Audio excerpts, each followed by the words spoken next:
Assalamualaikum warahmatullahi wabarakatuh. Kepada teman-teman semua, saudara-saudara semua, sebangsa setanah air, juga semanusia. Saya pada malam hari ini bersyukur karena kerinduan saya sama Kang Tarom ini lama. Sejak kita ketemu di Selamatan di TPRS ya, Tarom ya. Dan saya berbagi capek, juga kaitannya merawat alam, juga ya sedekah bumi itu ada dua makna menurut saya. Bumi disedekahi dengan benih ya. Tapi sedekah bumi dalam makna yang lain, bahwa orang yang telah tiada itu juga nyata gitu, dan harus disapa dengan proses of giving. Maka di Jawa ada peradaban antara namanya sedekah bumi.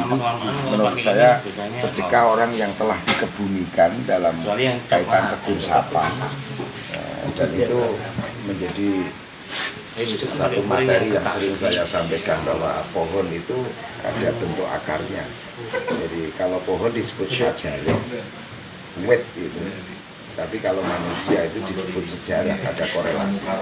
Dan Kang Tarom juga pernah kesini, tapi saya yang kebetulan nggak ada di rumah, dan kali ini saya katakan momentum cinta, karena sebenarnya Kang Tarom nok Bali ya saya, nok Bali, dan ternyata saya cari-cari lewat Babai di Karimun, Jepara, dan dikasih nomornya Gus Openg. Dari Gus Openg inilah saya menemukan nomor dari Kang Tarom ini, dan saya matur nuwun Kang Tarom ini beserta Kang Agus ya. Dan malam hari ini pada dini hari kita ditemani Gus Ahmad panggilannya apa? Nawir. Terus Gus Astro, terus satunya lagi Taufik. Lah ini Agung. Nah ini dari Surokami ya. Kebetulan, oh ya yang jauh itu Setor Faisal, tentang materi buku yang disebut bukumu apa? Cinta ini Boya yang suci ya. Teman-teman, kali ini saya sedikit banyak akan bicara kepada Kang Tarom ya, jargong ya. Cuman ini bukan kopi Kang Tarom, ngeteh. Soal kahanan yang mana dunia dicekam oleh satu wabah seperti ini, sehingga peradaban seolah-olah mandek gitu. Tetapi apakah sebegitu negatif sesuatu hadir dalam peristiwa? Itu perlu kita ulas, dan saya sering menyatakan bahwa cinta itu kebaikan mutlak. Kan Tarom. Jadi artinya ada maksudul adzam, ada arah yang lebih indah dari yang maha kuasa itu sendiri. Bagaimana Kang Tarom menurut panjenengan, pandemi ini apakah memang seharusnya atau kok diperangi barang ngono kae lho? Iya. Ya, selamat malam, salam budaya, Om Swastiastu, selamat menjelang pagi. Ya, suatu keberkahan buat saya bisa hadir dan mengikuti acaranya Pak Yai Budi yang lewat channelnya yang sudah membahana. Menyikapi bahwasannya kenapa, atau apa istilahnya tadi, wabah niku, atau wabah yang terjadi akhir-akhir ini mendekati sampai ulang tahun ini ya, corona dari awal sampai sekarang itu sudah berulang tahun mungkin, atau mau diperpanjang atau tidak ini. Secara garis besarnya ya bahwasannya kita kembali dihadapkan suatu masalah, atau di sini atau musibah, sebenarnya bukan masalah atau musibah, tapi sesuatu yang di sini itu mendidik atau mengajari kita untuk lebih dewasa, untuk menyikapi segala sesuatunya, untuk bisa kita mawas diri untuk mengaca lebih dalam lagi bagaimana kita kembali ke alam atau ke dasar daripada apa yang telah beliau tadi diceritakan bahwa sesuatu pohon itu berdiri atau dibentuk daripada sebuah akar.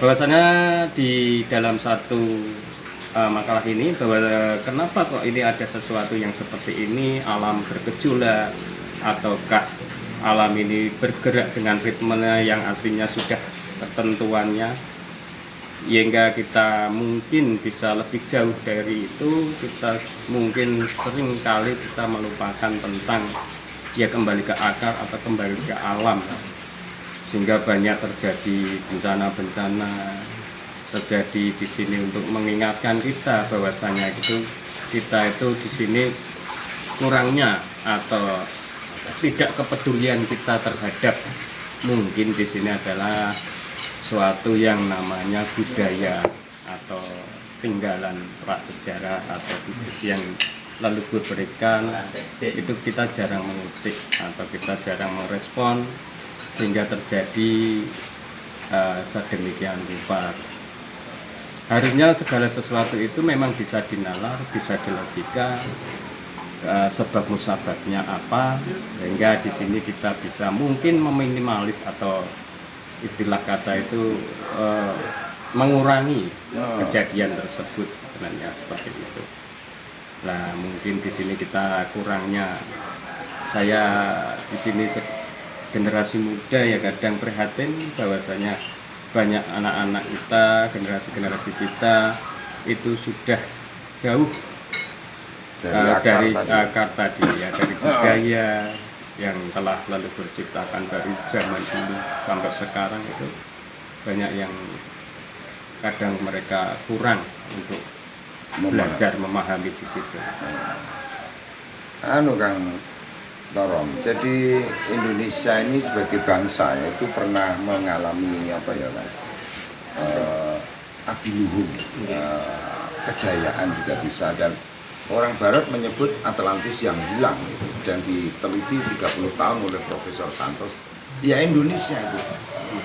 Dan adiluhung tersebut ternyata ada sedikit saya baca itu dinasti Sailendra, dinasti yang pernah jaya, luhur, tetapi karena ledakan Tambora dan Krakatau yang membelah Sumatera dan Jawa itu 2/3 bumi gelap saat itu, karena kena itu apa pegone gunung ya, apa ini kabut ya, gelap itu 2/3. Dan di situ ada hal yang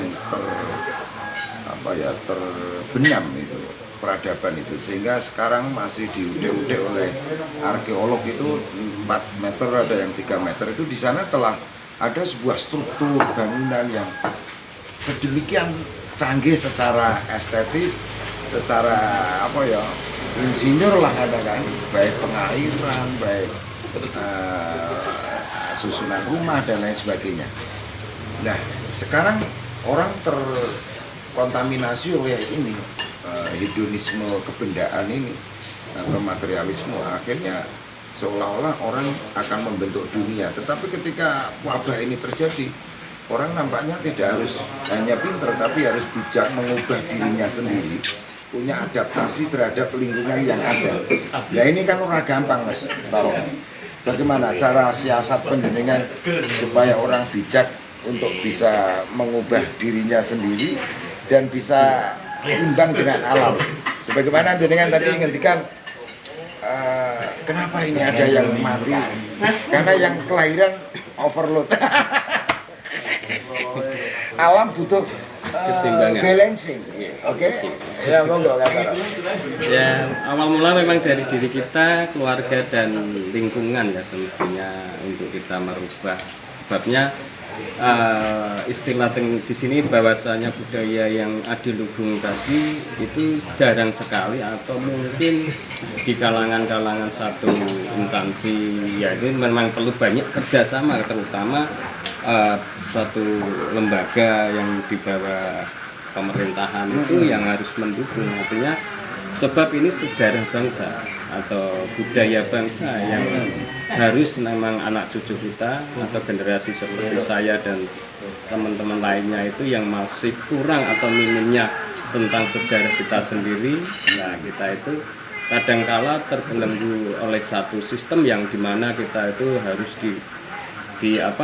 dididik sedemikian rupa dan melupakan semua sejarah yang ada di diri kita atau di budaya leluhur kita.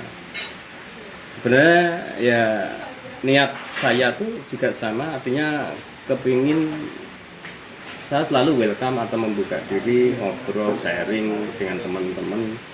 Ayo carilah apa yang menjadi akar budaya kita. Baik di sini itu tentang sikap kita kepada istilah hati minallah atau hati minanas dengan alam dan sekitarnya, itu di budaya kita atau dari leluhur kita itu sangat universal dan banyak sekali yang perlu kita gali. Dari situlah kadang saya, ayo teman-teman siapa mau ikut atau mau nimbrung atau mungkin punya saran dan di sini punya sistem apa yang nantinya kita bisa kerjakan, itu memang saya sendiri sangat sekali seperti itu sebenarnya. Jadi mengenai tentang alam seperti mungkin dari kacamata, kalau saya sih ambilnya secara sederhana aja, secara kita itu karena saya bidangnya seni, saya akan melihat dengan kacamata seni aja, bahwa seni yang bagus itu tidak berdiri dengan istilahnya berdiri sendiri, tapi dia akan didukung oleh beberapa banyak seni yang menjadikan kesempurnaan seni itu sendiri. Jadi alam ini semacam orkestra. Ya, semacam orkestra, bahwa alam ini itu perlu didukung dari suatu seni-seni yang di sini banyak harus mendukung sehingga tidak terjadi seperti ini, bahwa COVID dan lain sebagainya. Itu sebenarnya ya memang daripada diri kita sendiri yang harus untuk bisa mawas diri dan untuk mulai memahami itu. Ya, saya teringat ini Kang Tarong. Ya, Profesor Dr. Eko Budiarjo, Rektor Undip, pernah bilang gini, selagi ya, bangsa ini larut di dalam hegemoni kekuasaan dan hegemoni uang, itu panas, dan yang akan membuat sidem dan adem itu ketika budaya menjadi mainstream atau menjadi panglima dalam kehidupan berbangsa. Ini sama kan nafasnya ini. Jadi padahal sebuah peradaban, kata Dr. Yakub Sumarjo, tidak bisa dipisahkan dengan akar sebagaimana tadi kan. Dan ketika orang mengkhianati akar ini, kata Dr. Sumarjo, mengkhianati kemanusiaan. Bukan? Biasa ini Kang Tarong. Kalau bicara akar ya, jenengan tentu bisa sedikit apa bocorke apa piye. Petuah leluhur ini loh yang semestinya harus kita angkat ke permukaan untuk menjadi informasi lah, seumpama ora sejalan yang panjenengan ketahui. Iki piye apike. Jadi untuk bicara satu arah yang ke leluhur, karena di sini itu kan banyak lapisan, di sini banyak pemahaman. Jadi mungkin istilahnya alangkah baiknya akan kita pakai yang sudah ada, bahwasanya seperti ramalan-ramalan yang sudah ada di YouTube atau yang kita dari pustaka Jawa, pustaka apa, di situ sudah disalin dengan tata cara syair, lagu, tembang dari orang Jawa, itulah yang memang kemungkinan ya di situ aja. Sebabnya misalkan saya itu bicara tentang leluhur untuk mewartakan bahwasanya harus bagaimana atau ini terjadi seperti apa, sebab musababnya apa. Di sini kan tidak satu pihak, atau kita di sini nggak bisa mengatakan seperti ini karena di luar sana itu banyak pemahaman yang mungkin bertolak belakang dengan dari kita ya. Lah tapi kan harus dikatakan Kang Tarom. Satu misal wis soro jenengan di Jawa ini kan dikenal Kalijogo ini orang yang bisa mendamaikan ini Islam, ini kearifan, itu kan dijodohkan, beliau disebut jenius lokal. Seandainya jenengan kabarkan ini apa pesan Kalijogo terhadap kahanan ini? Ya kembali ke budaya, artinya kembali ke akar tadi bahwasanya istilah kita itu ngilu coki, bahasa orang Jawa kan gitu. Jadi kita mulai mencari atau mempelajari memang apa toh yang menjadikan ini sebab musabab ini terjadi. Kita berserah diri atau yang tadi kita masuk ke untuk mungkin dari bahasa spiritualnya tadi bahwasanya kok kepingin tahu itu tadi ya kembali ke belajar dari diri dulu. Jadi misalkan kalau dari yang Sunan Kalijogo ya sedikit ini canggung saya mau mengatakan bukan anu enggak, tapi diperbolehkan atau enggak kan kita juga belum bocor sedikit. Kalau dulu pernah sih kita main di Demak ya, khususnya di makam beliau atau istilahnya di Kabinangu. Beliau itu juga akan mengatakan ya kembali ke budaya. Ke budaya itulah yang memperkuat atau mempertajam daripada kita istilahnya itu dasar daripada kita mau apapun beriman kepada Tuhan, bernegara atau bersosialisasi. Itu kalau kita sudah tahu berakar daripada budaya tadi ya akan nantinya akan terbuka rasa-rasa hal di sini, kepekaan yang dari alam tadi akan memberikan sinyal kepada kita, sebaiknya kita memberikan sinyal kepada alam. Itu nanti kalau kita sudah mulai belajar di area itu biasanya akan cepat paham dan tahu. Memang Kang Tarom, ya teks agama sendiri yang mengajarkan man arafa nafsahu ya faqat arafa rabbahu. Untuk kembali ke diri, mengenal diri sebagai pintu yang kau sebut itu. Salah satunya ya Kalijogo. Semua mengenal kita dengan Eyang Semar lah katakan, supaya ini ada gambaran dari masyarakat langkahnya itu ini gitu. Iya Kang Tarom. Belum bisa ini. Belum bisa ya. Ini yang enteng-enteng sih wes Kang Tarom wes. Orang harus memahami bahwa yang penting hidup harus seimbang tadi ya. Tapi seimbang itu kan ya kita lacak memang nyata kok, alam yang gundul, gunungnya atau sungai tercemar, kemudian sisi pergaulan yang terlalu tidak mengarah ke akar itu kan orang berarti harus fisbek. Nah, tetapi saya Kang Tarom untuk analisis ini ya hadisnya sih Islam kuwi asale saka ghorib dan akan kembali ke ghorib, dan berbahagialah orang yang bertempat di ghorib tersebut. Iki ngono. Lah ghorib ki nak cara maknane wong luar, ngono ta. Lah wong luar kuwi nak cara wong kene tiyang Jawi, wong jaba. Artinya saya maknani wong jaba itu bukan ke orang luar negeri sana. Liyane do tukaran kene ora, iki asing kuwi. Wong asing kira wong luar. Lah kuwi terus tak maknani Islam ya asale kok Jawa. Ya muter ngono to.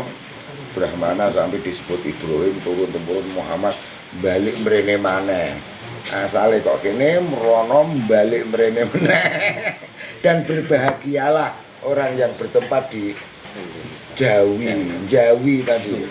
Lah kono-kono tukaran kene ora, kono do apa katakanlah hedonistik yang tadi hegemoni keuangan dan kekuasaan kene ora. Dan yang memayu hayuning bawah. Mungkin bagaimana pandangan ini kan? Jawa. Wong jenengan tadi bilang kebatinan Jawa. Lho, iki kan anu Mas. Asale kok kene balik mrene dan berbahagialah wong Jawi. Coba.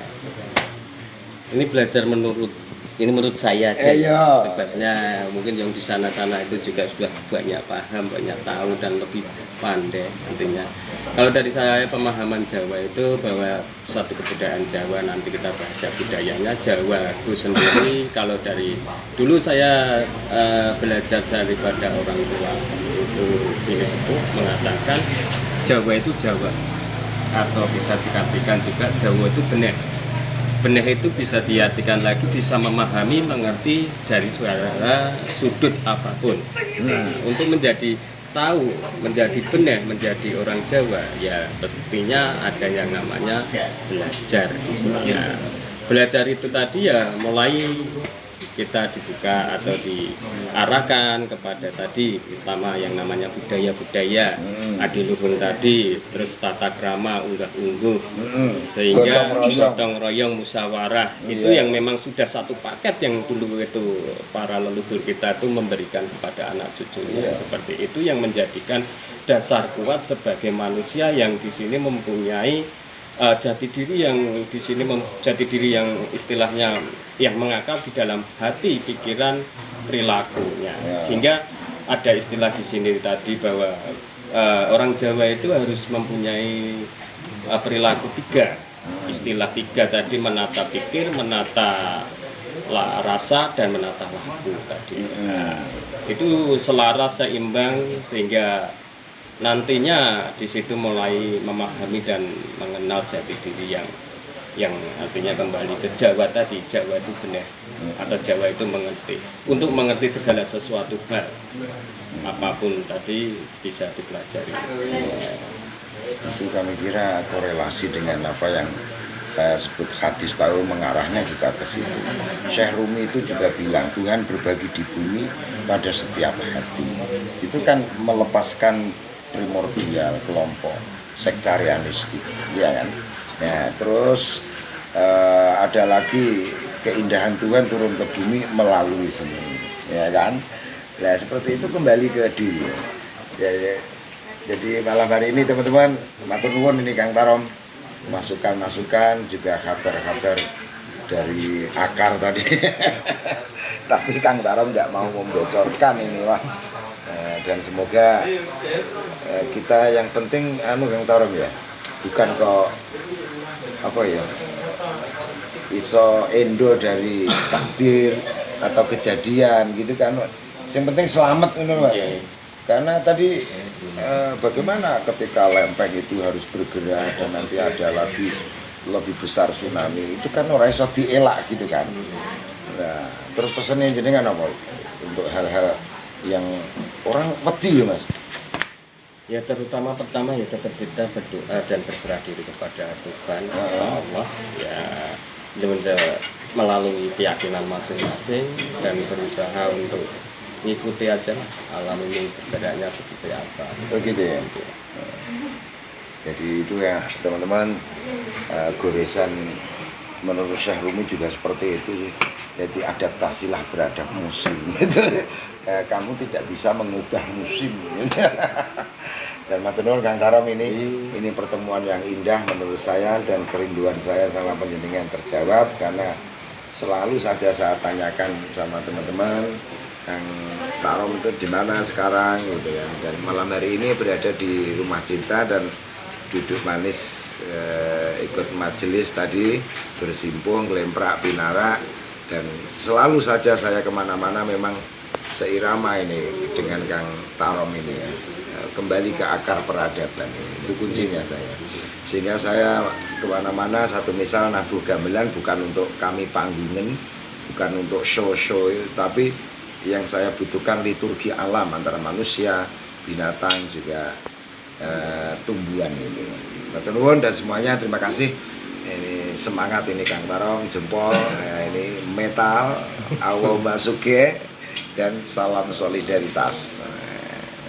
Terima kasih teman-teman, silakan like, comment, share dan subscribe ke Kiai Budi Channel untuk melihat mozaik peradaban Nusantara yang indah dan adiluhung sebagaimana yang dipaparkan Kang Tarom ini, dan semoga di antara kita dan juga semua anak bangsa tentunya Kang Tarom ya, generasi muda milenial ini jangan lupakan sejarah atau jas merah, jangan lupakan akar, karena melupakan ini kata Dr. Yakub Sumarjo pengkhianatan kemanusiaan.